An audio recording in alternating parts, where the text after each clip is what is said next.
Continúa en el uso de la palabra el diputado Carlos Gel. Gracias, presidenta. Mire, quiero empezar mi intervención pidiéndole que, como presidenta en este momento de la Cámara, tome nota de lo que dijo la diputada Marcela Pagano, porque es una cosa que esta Cámara no puede dejar pasar y que quede ahí suelta.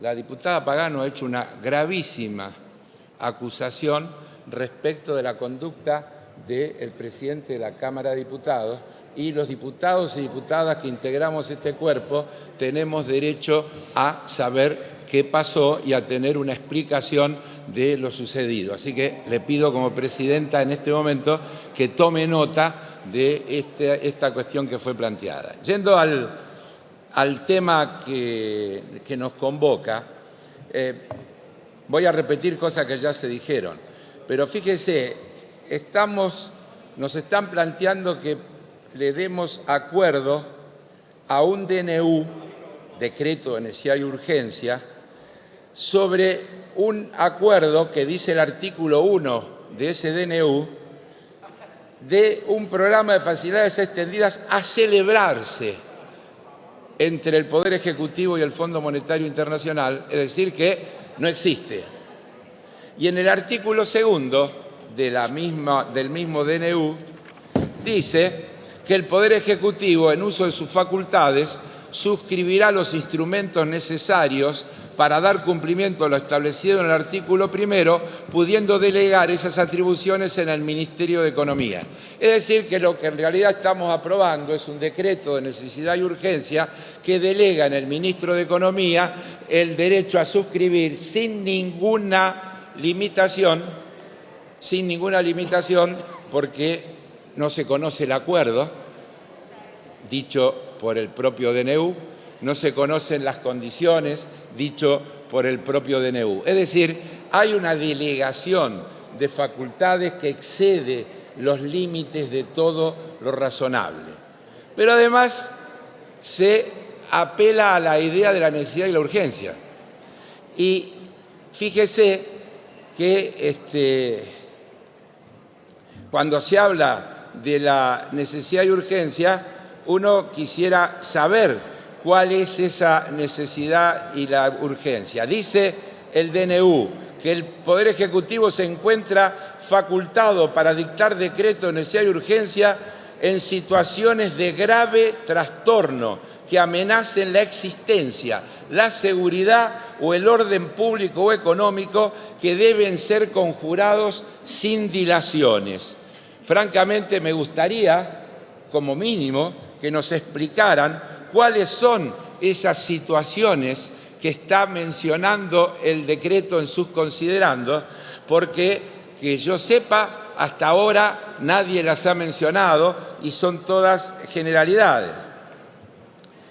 Yo tenía, pero no me va a dar el tiempo, lo voy a poner luego cuando pida para insertar, lo que dije yo cuando se trató la ley de sostenibilidad de la deuda, porque me tocó en aquel momento ser miembro informante. Y muchas de esas cosas las vuelvo a decir hoy porque tienen absoluta validez, pero la vamos a dejar para agregar. Pero fíjese que el propio ministro salió la semana pasada, por ejemplo, a decir que esto significaría una reducción de la deuda. Por otro lado, nos dicen que no es reducción de deuda, sino que se va a cambiar una deuda que tiene el Tesoro con el Banco Central. No, ya se dijo 1000 veces hoy acá, repetirlo no tiene sentido. Suponer que es lo mismo tomar deuda con el Fondo Monetario Internacional para cancelar letras del Tesoro Nacional con el Banco Central es tomarnos el pelo. Sinceramente, es tomarnos el pelo. El cambio de acreedor no es menor. El Banco Central no tiene planes de contingencia ni condicionalidades.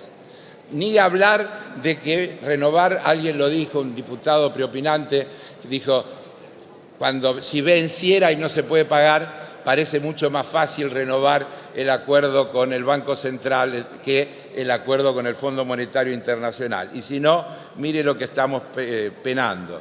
Entonces, no se ve ni dónde está la necesidad, ni dónde está la urgencia. Pero ahí al respecto quiero tomar 3 citas que están en el propio texto. Dice que en este sentido, en el DNU, la volatilidad de las variables económicas generada por la incertidumbre que provoca la baja calidad del activo del Banco Central impide seguir el trámite ordinario de las leyes sin que pueda verse afectado el éxito del programa de estabilización económica que impacta de manera directa en la disminución de la inflación y la reducción de la pobreza. Es decir, cancelar las letras que tiene el Tesoro con el Banco Central nos garantiza que no se va a poner en riesgo el programa. No es serio, nos están tomando el pelo. Tiene razón. Termino, Presidenta. Mire, es lamentable y penoso todo esto que nos está pasando. No se puede trabajar en esta penumbra en la que se nos plantea que aprobemos a libro cerrado un acuerdo que no le conocemos el monto, las condiciones, la tasa de interés, ninguno de los elementos que la componen y donde nadie, más allá de generalidades, nos ha explicado ni cuál es la necesidad ni cuál es la urgencia. Por eso, nuestro espacio claramente va a votar en contra de este DNU. Gracias, Presidenta. Gracias, diputado Heller.